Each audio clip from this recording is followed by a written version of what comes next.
Olá, muito boa noite para você. Feriado de Corpus Christi e de programação especial na Igreja Católica, que celebra no mundo inteiro o Ministério da Eucaristia. Você vai ver que o governo de Minas Gerais cria novas restrições e Onda Vermelha terá 2 fases. Na mais severa, salões e academias fecham e bares e restaurantes funcionam com restrição. Macro-região Noroeste. Na macro-região Noroeste, estacionada na Onda Vermelha, mas sem cenários desfavoráveis. Sobe mais o percentual de ocupação de leitos de terapia intensiva em Patos de Minas. Mesmo sem procissão, fiéis mantêm tradição da confecção de tapetes coloridos no dia de Corpus Christi em Patos de Minas. Chuva não atrapalha a carreata. Mercado imobiliário aquecido, mas perfil buscado muda. O UFO de Patos de Minas recebe inscrições de candidatos que desejam fazer cursinho preparatório para o Enem.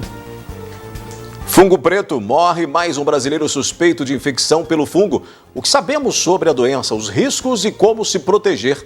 Movimentação na rodoviária de Patos de Minas sobe 15% em relação ao feriadão passado. Essas e outras notícias, a nossa análise da notícia também, a partir de agora no NTV News.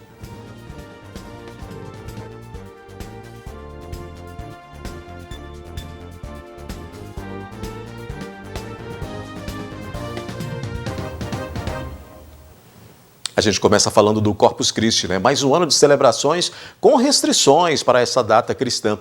Carreata ao invés de procissões, restrições de fiéis nas igrejas, mas nem por isso os fiéis deixaram de confeccionar os tapetes coloridos. A tradição católica se mantém viva mesmo em meio à crise sanitária do novo coronavírus. Traduzido do latim, a expressão Corpus Christi, ou Corpo de Cristo, celebra publicamente a Eucaristia.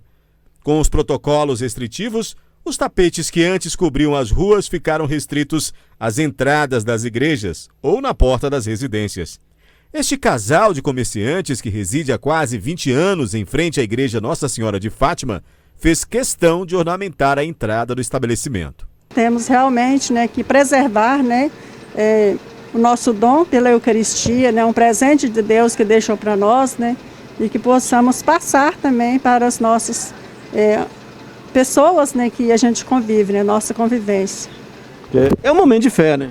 É um momento de fé e, como diz, e a gente está aí sempre firme, todos os anos, com essa fé firme e sempre pedindo a Deus que Ele dê muita saúde para nós, para a gente estar com essa devoção todo ano, essa missão, Desde o ano de 1264, com o Papa Urbano IV, ele intitulou em toda a igreja a solenidade do Santíssimo Corpo e Sangue de Nosso Senhor Jesus Cristo.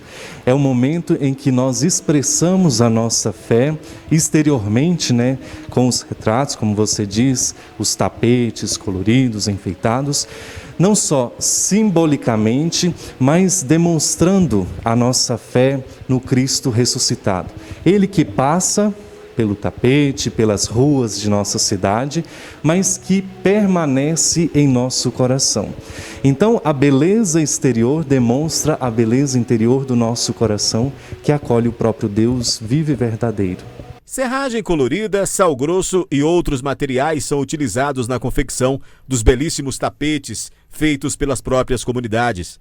Na capela de São Vicente de Paulo, no bairro Sorriso, o pedreiro Marcos Antônio foi um dos voluntários que se empenharam para este momento festivo da fé. Começamos às 7 horas da noite, alguns voluntários, e terminamos ali para as 10, 10h30 mais ou menos.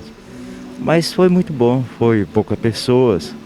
E cada um faz a sua partezinha e como ficou isso aí. E mais uma vez, ao invés da tradicional procissão de Corpus Christi, as paróquias realizaram carreatas. Mesmo de forma diferente e respeitando os protocolos de distanciamento, os católicos se organizaram para celebrar a data cristã. Novamente, ao segundo ano consecutivo, temos a carreata em todas as paróquias que compõem a cidade. Estão sendo feitas diversas celebrações eucarísticas e a procissão, agora em carreata, percorrendo, abençoando os lares. E o que é interessante, as próprias pessoas agora, as famílias, preparam em sua casa o altar, também o tapete, acolhendo a espera da chegada de Jesus, que vem ao nosso encontro. É Ele que caminha conosco, é Ele que, pelo amor, pela misericórdia, pela bondade, vem ao nosso encontro. Ainda hoje a gente mostra mais das celebrações de Corpus Christi em Patos de Minas. Apesar do crescimento de 15% na quantidade de embarques na rodoviária em Patos de Minas neste feriadão, o número é bem menor do que antes da pandemia. No terminal rodoviário de Patos de Minas, poucas entradas e saídas de ônibus. Neste ano, em comparação à véspera e feriado de Corpus Christi, ao mesmo período em 2020, houve aumento de 15% nos embarques. A comparação provavelmente deve ser até o limite de 15%, tá? E nós encontramos ainda um receio muito grande ainda do pessoal sair num feriado prolongado via ônibus, tá? Isso nós estamos notando esses feriados todos que já aconteceram, né, desde o ano passado até esse ano. Lembrando que se fosse uma época normal, esse feriado e o final de semana estaria totalmente cheia a rodoviária, com vários ônibus extras. Nas poucas cadeiras ocupadas na rodoviária de Patos de Minas, estava este senhor. Ele voltava para a Lagoa Formosa. Só comprar remédio mesmo.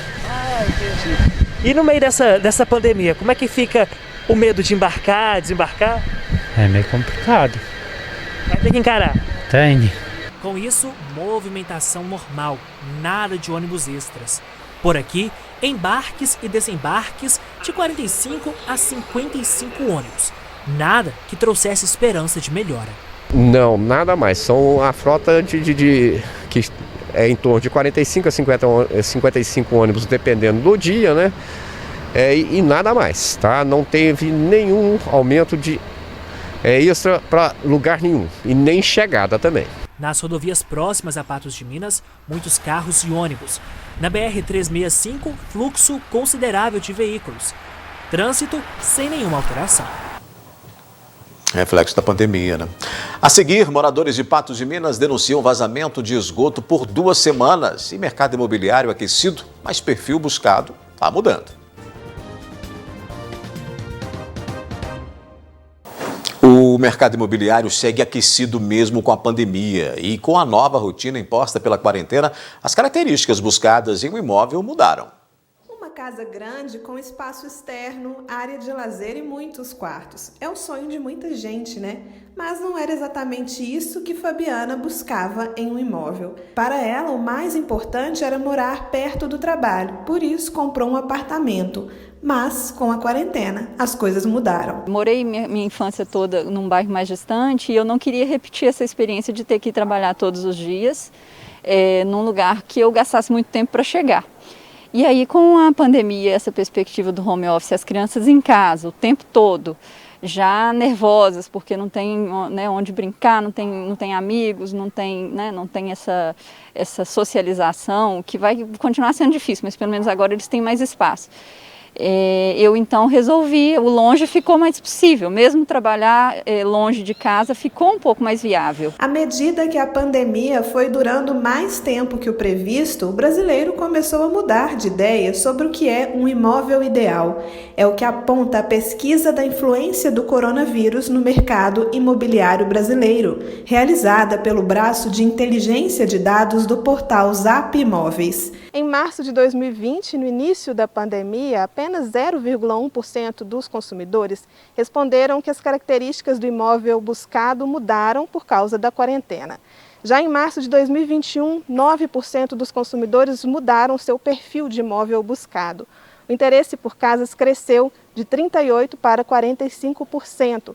E o interesse por imóveis perto do trabalho caiu de 48% para 41%. Passado quase um ano de pandemia, o que chama mais atenção nessa pesquisa é o fato de que a demanda, né, desse mercado ela continua aquecida. Mesmo em um cenário pandêmico, o mercado imobiliário, em geral, ele apresenta sinais de resiliência, apresenta sinais de força e dinamismo econômico. Há um aumento da importância de ambientes mais bem divididos, há um aumento da importância por imóveis maiores, com uma vista desimpedida. Entretanto, a localização continua a ser uma característica relevante na busca pelo consumidor do seu imóvel dos sonhos. Rayane está de mudança para este apartamento. A família já buscava um novo imóvel há 2 anos. A quarentena aumentou a vontade de mudar para um lugar mais silencioso e com mais privacidade. A gente olhou a localização, que a gente depende muito de ônibus, então tinha que ser um local com fácil acesso a ônibus. E a gente também olhou a questão de ter um quarto para cada um, né? Que nós somos 3 para que cada um tivesse sua privacidade. Questão de tranquilidade também, o local que a gente está hoje não nos atende questão de tranquilidade, né? Porque com a pandemia a gente precisa ficar em casa, né? Então a gente precisa ter um local tranquilo, um local confortável para a gente ficar. Moradores do bairro Guanabara denunciaram o vazamento de esgoto. O problema já durava há 2 semanas.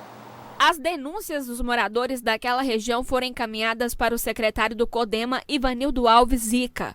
Segundo ele, o vazamento acontece em um posto de visitação e possivelmente a rede estava entupida, pois o vazamento de esgoto é grande. Ainda segundo Ivanildo, o córrego Água Limpa já devia estar limpo e não deveria receber esse tipo de esgoto. O vazamento acontece às margens de uma rua não pavimentada e dentro de uma área de preservação permanente.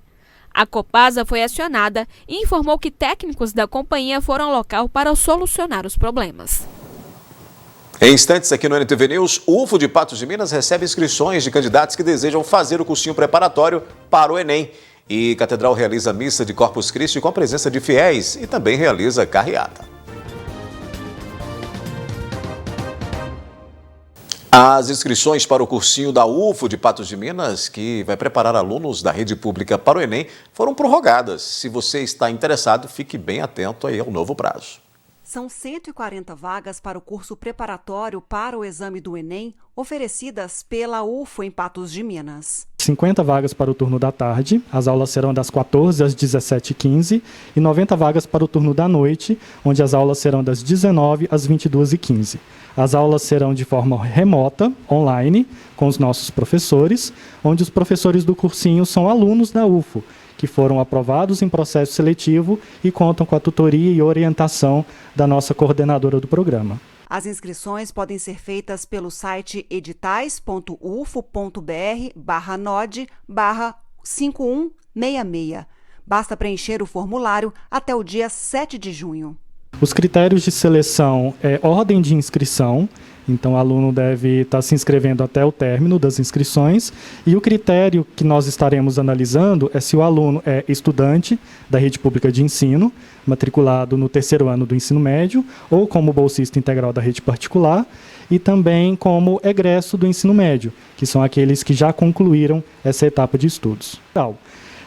As aulas neste ano de 2021 terão início no dia 1º de julho, irão até o término do mês de novembro, coincidindo aí com as datas de realização do Enem, onde nós oferecemos uma preparação completa para a realização dessas provas, onde disponibilizamos aí todas as disciplinas que o Enem aborda nas suas áreas do conhecimento, onde nós, alunos da instituição, alunos da UFO, lecionamos aí para o pessoal do ensino médio. Não há limite de idade. Pois é, lembrando que as inscrições para fazer o exame do Enem vão de 30 de junho a 14 de julho. As provas serão aplicadas em 2 domingos, nos dias 21 e 28 de novembro.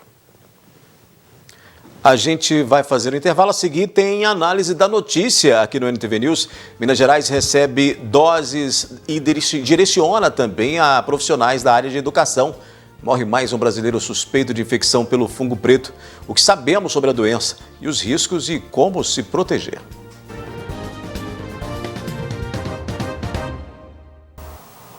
Um homem de 71 anos que estava com Covid-19 morreu com suspeita de mucormicose, também conhecida como fungo preto, em Campo Grande, no Mato Grosso do Sul, nesta quarta-feira. O idoso teve inchaço e lesão com necrose nas pálpebras e hemorragia no olho esquerdo. O idoso já estava hospitalizado quando surgiram sintomas do fungo preto. Outros casos suspeitos do fungo preto já foram relatados em Santa Catarina, no Amazonas e em São Paulo. Na Índia, há aumento de casos de mucormicose em pessoas com Covid-19 e mesmo tratados. Esse é o nosso primeiro assunto, né? Antes de chamar o nosso convidado, eu divido tela com a jornalista Ludmila Bahia para a nossa análise da notícia. Boa noite, Ludmila.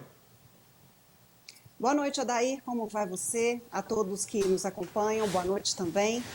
Pois é, essa notícia, essa informação nos deixa ainda mais preocupada diante de toda essa circunstância que nos leva a esse sinal de alerta com relação à Covid, mais um ingrediente para deixar toda essa história ainda mais aterrorizante, não é, Adair? Pois é, Ludmila. E sobre essa doença, a gente vai conversar então ao vivo com o Fabiano de Abreu, que é PhD, neurocientista, e que fala conosco aqui sobre esse caso. Já está na tela conosco. Boa noite, Fabiano.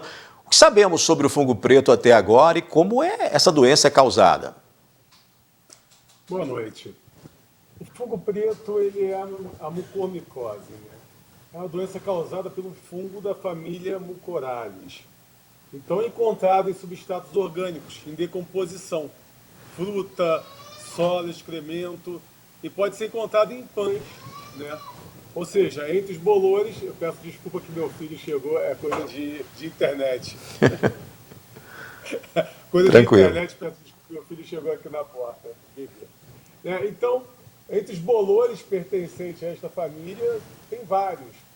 E, na realidade, ela já existe no Brasil. Até porque o Brasil é um país que tem umidade, países tropicais, esses fungos já existem. O problema em relação à Covid-19 é que quando você tem a imunidade baixa, ou quando você não está com a diabetes bem controlada, então o risco de letalidade é muito grande se você adquirir essa doença. Ludmila Bahia. Obrigada, Fabiano, pela presença aqui no NTV News, mas essa notícia associada à Covid, que tem deixado aí todo o mundo acompanhando passo a passo sobre os novos desdobramentos dessa pandemia, solicitando aí agora vindo vacina dos Estados Unidos para o Brasil, acompanhando essa vacinação ainda em ritmo muito lento na maioria dos países. Você que fala aí de Portugal também pode contar daqui a pouco sobre a situação aí, mas falando dessa situação do fungo preto, como que isso, ou se isso agrava o caso de Covid, se não, em que momento que aparece, se é possível as pessoas se protegerem de alguma maneira? Na realidade, quando você tem o risco do Covid-19, então qualquer situação que possa prejudicar, a gente tem que pensar sempre na questão da imunidade, né? Então, você tem que manter a sua imunidade bem, né? E qualquer doença que você possa pegar, como por exemplo esta doença específica, você pode ter um risco muito maior em relação à sua saúde. Ô Fabiano, eu imagino que quem está em casa nesse momento está se perguntando se isso é contagioso. De que maneira ocorre, então, aí, caso seja contagioso? Não é. Você pega isso, por exemplo, aquele pão com bolor na lateral, então você pode respirar, né, inalar, ou então até mesmo numa ferida na pele, né, mas geralmente pelo ar você tem uma tendência maior. Agora, você pegar e passar para outra pessoa, não é exatamente assim. O que causou muito alarde é porque muitas pessoas não conheciam, né? E a gente já tem essa questão da Índia em si, da variante. Qualquer variante preocupa, e quando aparece algo diferente, a gente fica preocupado também. Será que é uma mutação da Covid? Será que é algo novo?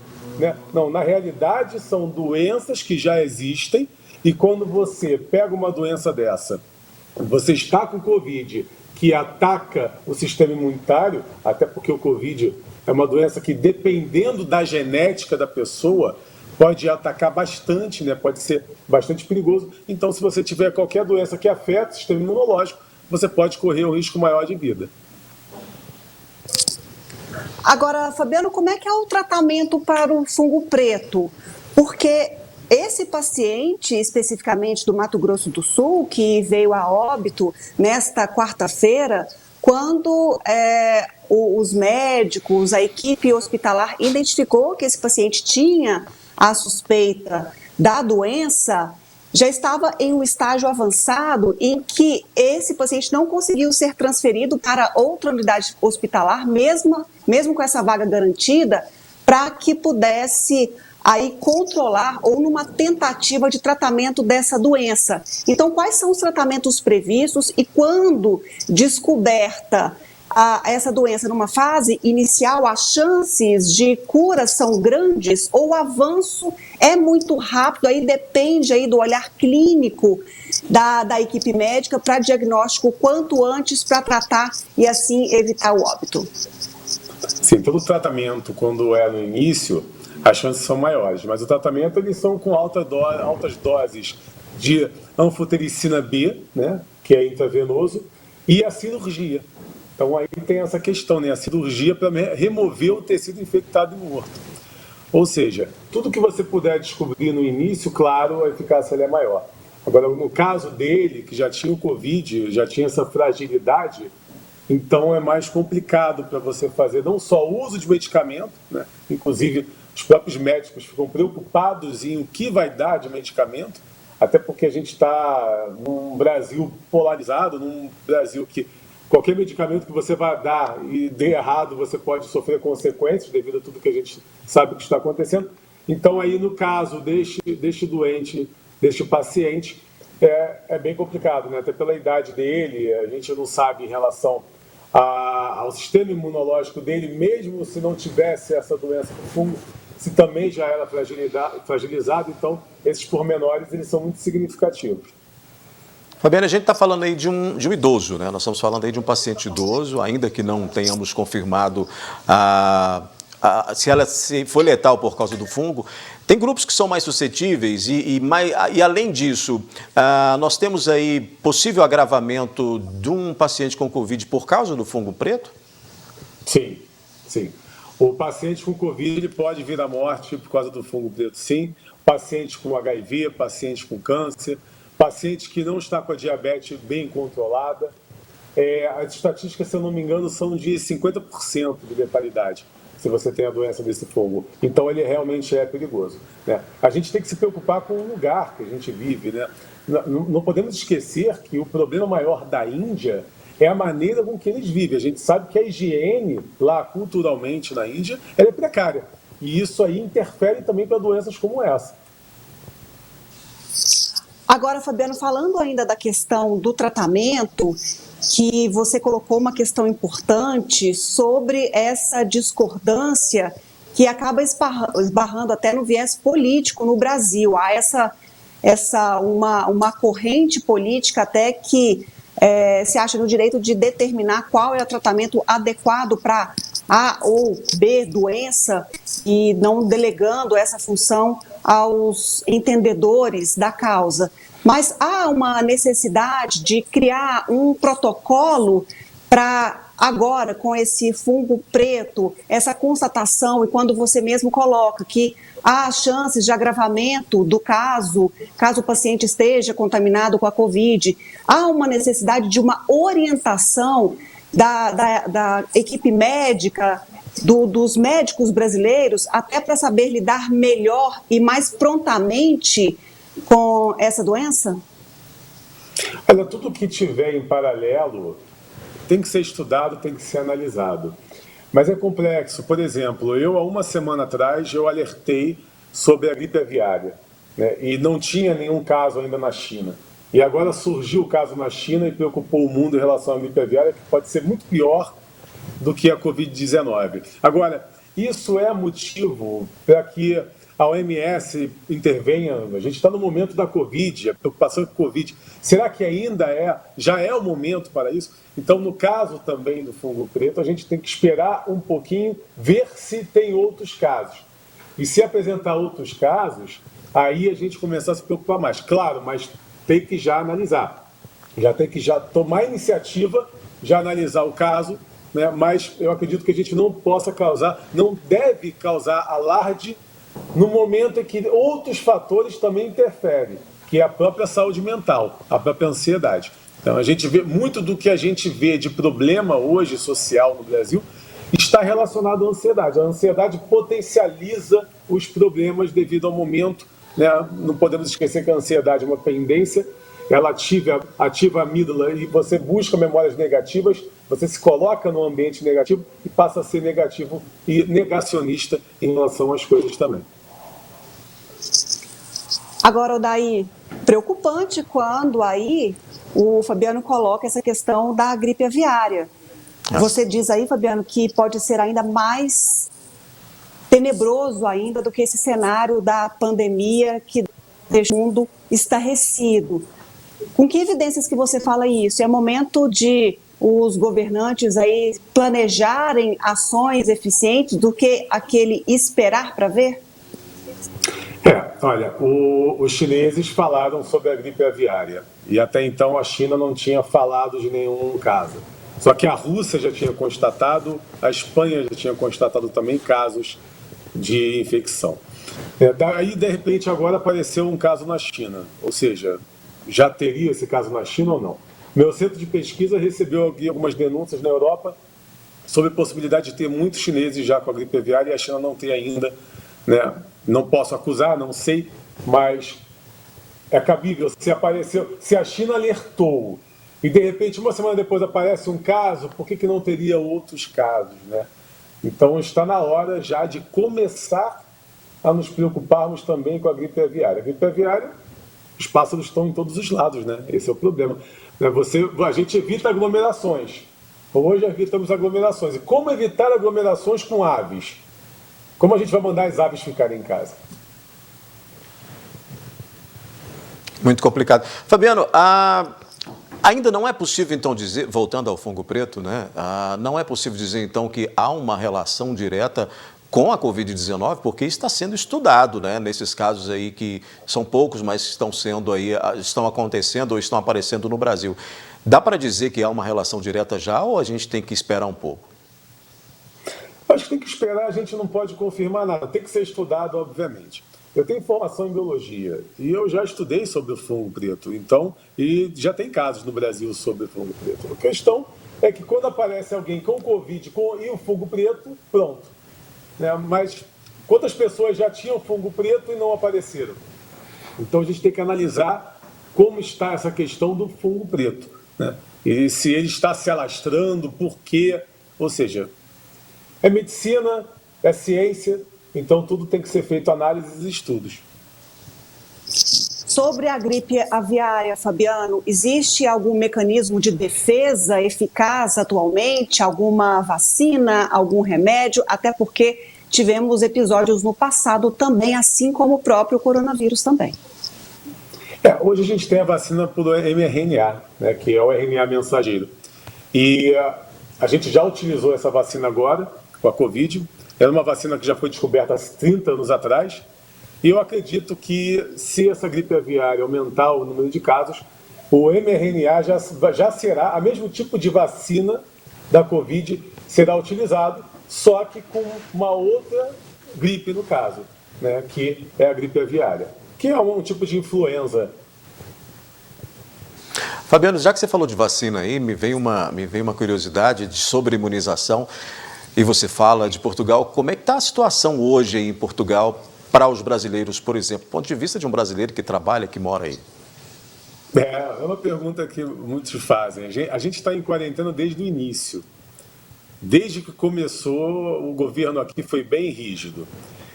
E, bom, nós temos aí um dos maiores casos a cada 100 mil habitantes. Temos mais casos que no Brasil, inclusive, de morte, né, a cada 100 mil habitantes, mesmo com esse confinamento. E Portugal está tendo um problema que é um outro problema que é econômico. Eu, por exemplo, tenho muitos amigos aqui, tenho empresa aqui, e a questão econômica está fazendo com que a ansiedade se potencialize. O número, por exemplo, de pessoas com depressão está muito alto, também relacionado à questão econômica. Ou seja, o que preocupa mais aqui em Portugal não é só o coronavírus, mas uma recessão. A França está em recessão, a França está numa questão, num momento muito ruim, muito ruim. Eu estive na França no meio da pandemia, está muito ruim mesmo. Tá? A Espanha, estive na Espanha também, não está bem. Então a Europa está muito preocupada com essa questão. Aumentou o número de refugiados, né? Ainda está muito refugiado, porque os países deles estão com problemas devido ao Covid também, e chegam aqui e o governo europeu, a União Europeia também não tem como receber, porque a Grécia, onde mais se recebe pela localização, não tem condições de mantê-los lá. Portugal está recebendo muitos, não tem condição de mantê-los, né? Porque Portugal recebe também muito brasileiro ilegal, e aí tem que manter tudo isso, né? Já começa o desemprego, já começam os problemas. Fabiano, eu quero agradecer, né, Ludmila? Você tem mais um questionamento? Não, é porque eu falava isso, muito complicado todo esse cenário. Mas só para a gente encerrar, eu queria entender se aí em Portugal há tanta briga política também de cunho ideológico como acontece aqui no Brasil. Quem não entende dá pitaco na área daquele que é o sabedor da causa, ô Fabiano? Olha, isso dava até um programa novo para a gente falar, porque seria algo bem extenso. Mas o português ele é mais pacífico e você vê nas faculdades uma influência de brasileiros politizados que influenciam os portugueses. E aqui em Portugal, a imprensa ela também é muito vinculada ao governo atual. Então, é bem complexo falar sobre essas questões, até porque é nítido, né? Eu, que também sou jornalista, tenho um jornal aqui em Portugal, então a gente sabe o que é dito, o que não é dito. Então, assim, não tem essa questão política, mas existe aí aqueles manifestantes que vão para... É mais para causa feminista, essas coisas, né? Tem causas, às vezes... Por exemplo, Portugal não tinha uma manifestação há muito tempo. Aí, quando teve aquele caso da morte daquele negro pelo policial nos Estados Unidos, fizeram uma manifestação enorme em Lisboa, onde aumentou o número de contaminação pela Covid, né? Só que o caso foi lá nos Estados Unidos. Aqui em Portugal você já não vê esse tipo de problema. Então é bem complexo. Eu acho que é mais uma onda. Alguns portugueses vão numa onda, mas a maioria dos portugueses se encontram em silêncio. O voto aqui, ele não é obrigatório, então são poucas pessoas que votam, menos da metade da população vota, né? E essa maior parte da população ela não está muito interessada em política. Quando há um interesse em política, que há uma guerra, né? Ventos diferentes sopram por aqui, viu, Fabiano? Bem diferentes, né, Ludmila? Bem diferente. Eu acompanho muito, tudo. Bem diferente mesmo. Fabiano, muito obrigado por sua participação aqui no NTV News. Porta aberta, volte sempre, viu? Só chamar. Obrigado. Peço desculpa aí, minha esposa entrou, filha entrou, porque estava tão baixo a voz dela que eu acho que ela achou que não tivesse a TV. E eu esqueci de avisar da TV, porque o convite foi em cima da hora. Esse é o item ótimo, extra Fabiana, que melhora a situação. Ludmila, vamos seguir então com a nossa análise da notícia. E a gente falou aí de imunização e olha, os Estados Unidos vão doar vacinas contra a Covid a diversos países, inclusive para o Brasil, viu? Após ser pressionado por países e até pela Organização Mundial de Saúde, a OMS, os Estados Unidos cederam e se comprometeram a redistribuir cerca de 80 milhões de doses das vacinas AstraZeneca, Pfizer, Moderna, Johnson & Johnson para o Brasil e outros países até o final de junho. São mais de 40 nações que irão receber parte do primeiro lote de doações das vacinas contra a Covid-19, com 25 milhões de doses, conforme anunciado pelas autoridades americanas nesta quinta-feira. Ainda não há quantitativo exato de doses que o Brasil irá receber, já que dividirá cerca de 6 milhões de doses com outros 14 países da América Latina. As remessas destinadas ao Brasil serão entregues por meio da Aliança COVAX da Organização Mundial da Saúde, que vai gerenciar 19 milhões de doses. Pois é, Ludmila, e aí os americanos que compraram vacina lá no ano passado, né, suficiente, inclusive, para doar. Mesmo que não saibamos quantas vacinas exatamente o Brasil irá receber, ou mesmo os demais 40 países para os quais os Estados Unidos vão fazer essa doação extremamente importante, essa notícia vem como um alento de um país extremamente organizado que já imunizou a sua população, que tem doses em reserva e já havia dito que faria essa partilha com aqueles que necessitavam de mais imunizantes. E assim houve a oficialização dessa promessa. E a gente fica feliz que essa missão humanitária esteja sendo cumprida também pelos Estados Unidos. Mas lembrando também que o país, antes de pensar em divisão, obviamente cuidou da sua população, até mesmo os próprios insumos dos quais detinha e produzia, não exportou a fim de atender a própria nação.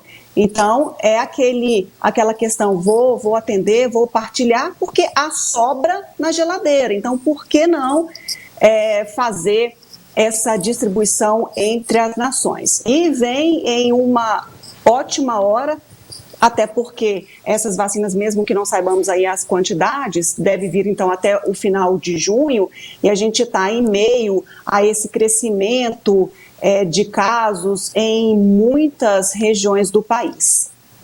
Ludmila, já a gente fala mais sobre imunização, sobre vacinas, inclusive em Minas Gerais. Vamos fazer um intervalo rápido e vamos falar já sobre o percentual de ocupação de leitos de terapia intensiva que subiu mais, em Patos de Minas. O governo de Minas cria novas restrições e Onda Vermelha terá 2 fases. E na mais restritiva, salões, academias fecham e bares e restaurantes funcionam com restrição. Já. A Catedral de Santo Antônio, em Patos de Minas, também teve programação especial e com restrições para a celebração de Corpus Christi. E nem a chuva atrapalhou a realização da carreata. A missa na Catedral de Santo Antônio começou por volta das 3h30 da tarde desta quinta-feira de Corpus Christi. Aos poucos, os bancos da igreja foram sendo preenchidos por fiéis que aguardavam a mensagem de celebração a essa data religiosa. Momento simbólico que representa a celebração do Cristo, compreendido como Deus vivo na terra. Nós professamos a nossa fé na Eucaristia, na presença real do corpo e sangue de Cristo na Eucaristia, e fazemos isso publicamente, exatamente para convocar todos a reafirmar a fé na presença do Cristo da Eucaristia, e também para fazer gestos de solidariedade, porque a Eucaristia ela nos leva para o amor ao próximo, para a solidariedade. Um ato também de agradecimento pela vinda dele a este mundo e ao que ele fez pela humanidade. Período de renovação da própria fé. Ao término da missa, como forma ainda de celebrar o episódio, os fiéis partiram em uma carreata pelas ruas da cidade. Ao longo do caminho, as famílias que não compareceram à missa foram montando seus altares para aguardar a passagem do bispo. Dentre elas está a Alicinha, que na montagem do altar nos contou um fato curioso sobre o Cristo e o cálice que a família guarda com tanto zelo. A minha irmã foi casada, né? Ela é viúva hoje, com o irmão do padre Almir, Valdir Medeiros. E ele deu, acho que de presente de casamento, o Cristo. Porque hoje a Ana mora aqui comigo, né? Nós duas, né? Só nós duas. E o cálice, ele deixou de herança para o filho dela, que é sobrinho dele. Logo mais à frente estava a Sueli, que, igualmente ansiosa pela passagem do bispo na celebração, nos contou sobre a emoção que o momento representa para ela. Normalmente daqui um pouco, na hora que o pessoal já vê nas casas, nos WhatsApp, que já está chegando, eles reúnem, vem um pouco de gente para cá, já tem uns lencinhos ali para o pessoal acenar e tudo.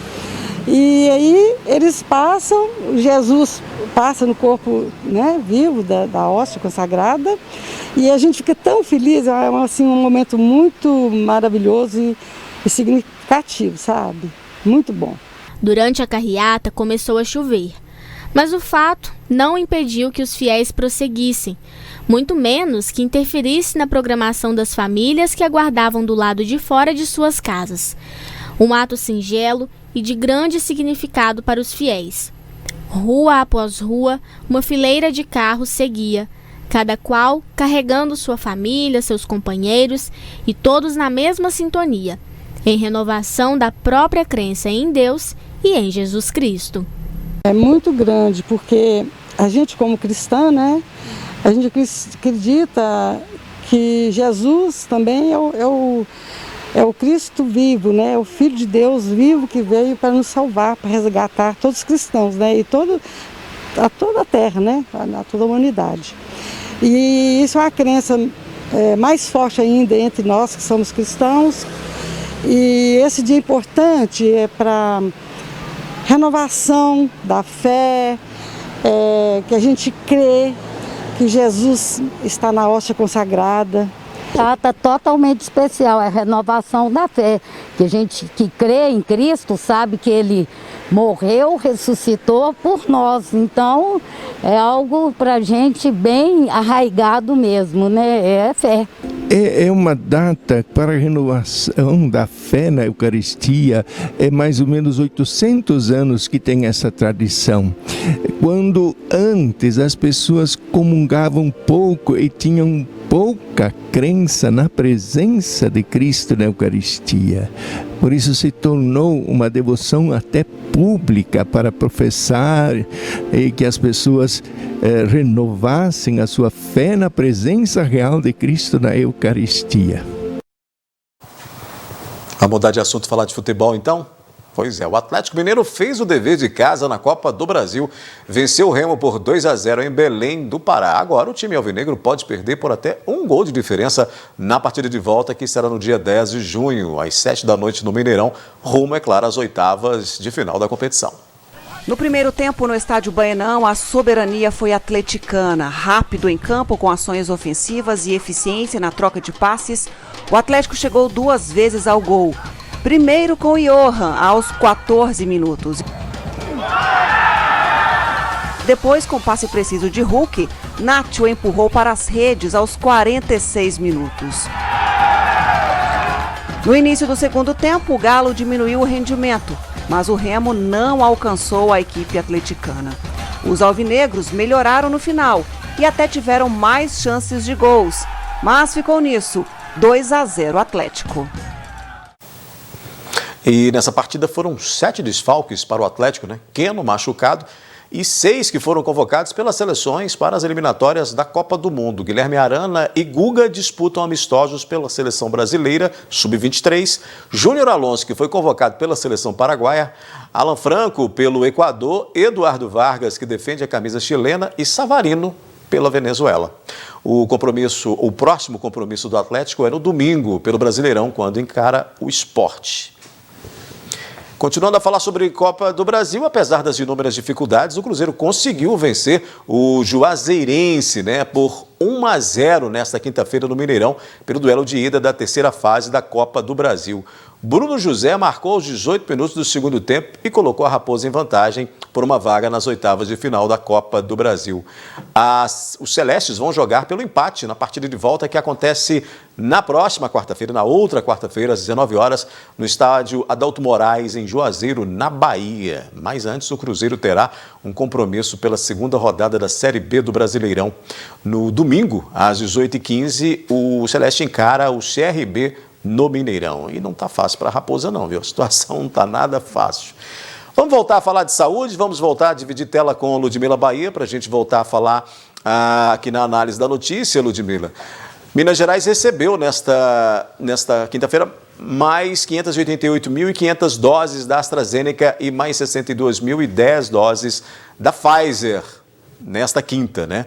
As vacinas da AstraZeneca serão destinadas à continuidade da imunização dos grupos prioritários, como pessoas com comorbidades e deficiência permanente.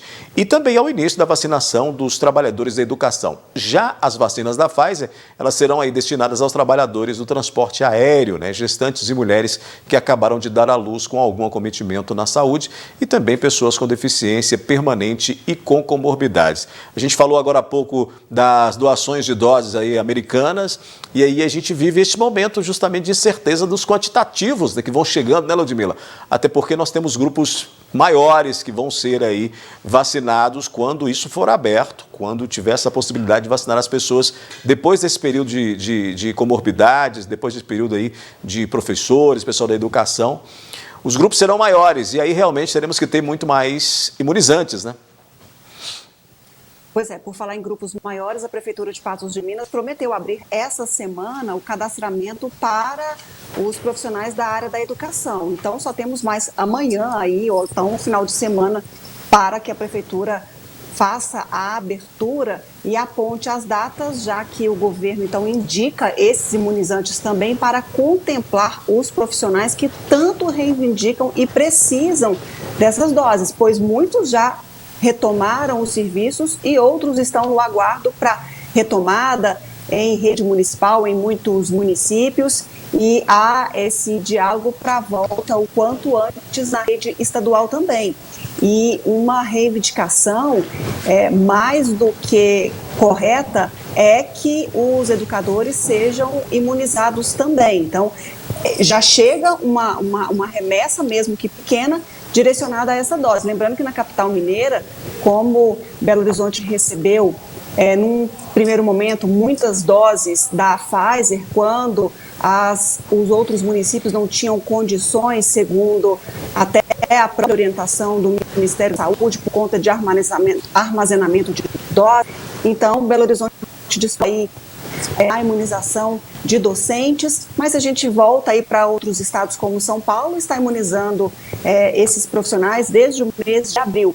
Belo Horizonte começa amanhã, por exemplo, a imunização de professores do ensino superior, e a gente espera que mais e mais doses cheguem a esses trabalhadores numa reivindicação mais do que concreta e que essas doses também se acelerem aí, essa chegada. Porque, por exemplo, as doses chegaram hoje da Pfizer ao estado, mas Patos de Minas só começa a receber na segunda-feira, Odair Cardoso. Pois é, essa demora na logística aí não entra muito no nosso entendimento, mas tem sido assim. Ô Ludmila, vamos colocar na tela então o número de ocupação de leitos, porque, como a gente falou, teve aí uma diferenciação entre ontem e hoje, né? Pois é, Odair, a gente tem aí um panorama, a gente não tem um número de contaminados, não houve essa atualização, mas pela ocupação de leitos hospitalares, segundo a Prefeitura de Patos de Minas informa em seu site, a gente observa aí um crescimento na ocupação, principalmente de UTI. É esse o foco maior, o holofote que tem gerado uma angústia e até mesmo alerta do próprio município para essa situação que vem numa crescente. A gente vem acompanhando lentamente, não foi naquela curva de quando houve a explosão de casos, mas a gente observa um movimento de crescimento lento, mas contínuo, e isso justificado e verificado nesses percentuais. Lembrando que aí a gente tem nesse boletim um comparativo de ocupação hospitalar, não só de pessoas de Patos de Minas, mas vindas de outros municípios também. Mas muitos desses municípios que antes dependiam exclusivamente de Patos de Minas não dependem mais. Muitos já têm seus próprios leitos, não em número suficiente para tratar doentes, mas já têm leitos para fazer essas internações devidas. Então, Odair, é aquela questão, a preocupação não minimizou, ela continua. Ludmila, vamos falar de mudança, né? Porque o Estado promoveu mudanças aí no Minas Consciente. Quando a macro-região estiver na onda vermelha e tiver piora no cenário da Covid, ao invés de ir para a onda roxa, né, como a gente tinha visto aí anteriormente, poderá ser orientada a endurecer as medidas e permanecer na vermelha. As novas restrições foram então estabelecidas pelo Comitê Extraordinário da Covid-19. Em fase crítica, 5 macro-regiões se enquadram nesta fase, portanto. A partir deste domingo, 5 macro-regiões mineiras, Triângulo do Sul, Sul, Oeste, Leste do Sul e Centro-Sul, que já estão na onda vermelha, terão que seguir medidas mais severas. O governo de Minas criou novas restrições dentro da onda vermelha para as regiões onde há evidência de piora em índices, como aumento na ocupação hospitalar, óbitos e novos casos de Covid. Essas regiões que dentro da onda vermelha serão classificadas como cenários epidemiológico e assistencial desfavoráveis, terão restrições no funcionamento de algumas atividades comerciais. Realizações de eventos, de atrativos culturais e naturais ficam proibidas. Academias, clubes e salões de beleza devem ficar fechados. E alimentação em bares e restaurantes até às 19 horas. Depois desse horário, só por delivery, sem retirada em balcão. Outras 11 macro-regiões de Minas ficam na onda vermelha, sem a classificação de cenários desfavoráveis, como a Noroeste, e 3 na amarela, de acordo com o entendimento do Comitê Extraordinário Covid-19. Ludmila, dá para dizer então que com essa mudança ou com essas mudanças não teremos mais aí uma onda roxa no estado? Porque aí você tem pelo menos 2 diferenciações nessa onda vermelha, né? O que dá para a gente analisar dessa mudança aí nessa onda vermelha pelo comitê, pelo estado aí, em meio a um momento em que as coisas vão se agravando, inclusive?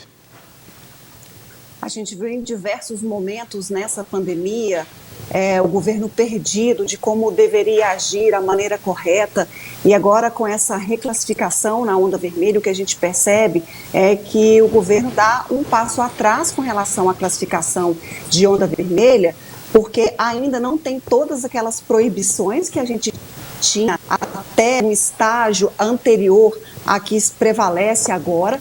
A gente tinha mais atividades econômicas com proibições de funcionamentos, mas a gente volta a um certo momento em que o comitê havia e mantinha restrições de verdade, porque o que a gente tem agora, quando a gente fala de onda verde para amarela, para vermelha, é praticamente nenhuma diferença, é só questão de distanciamento, questão de pessoas que podem ficar naquele mesmo local, basicamente é isso, muda muito pouca coisa de uma fase para outra, então o governo acaba voltando atrás em medidas que já implantado em algum momento, nesse cenário em que a Covid avança no estado e leva a uma certa preocupação. Quando ela fala, olha, cenários desfavoráveis, tanto da parte epidemiológica, com aumento de casos, com taxa de transmissão sem controle, aumento de óbitos, quanto também do ponto de vista de hospitalização, de desassistência, ou seja, falta de vagas. A gente tem aí um cenário complicado e o governo agora fica aí a conta-gotas, ajustando as medidas. O Zema, em plena campanha eleitoral, como o Amoedo até já sinalizou que quer concorrer à presidência, então provavelmente ele deve concorrer à reeleição. Já tem feito um trabalho corpo a corpo muito grande. Esse ano, por exemplo, ele arregaçou as mangas e ele queria e tinha uma pretensão de disputar as eleições presidenciais, conforme até ele mesmo disse, mas ele não quer tomar nenhuma medida que desagrade.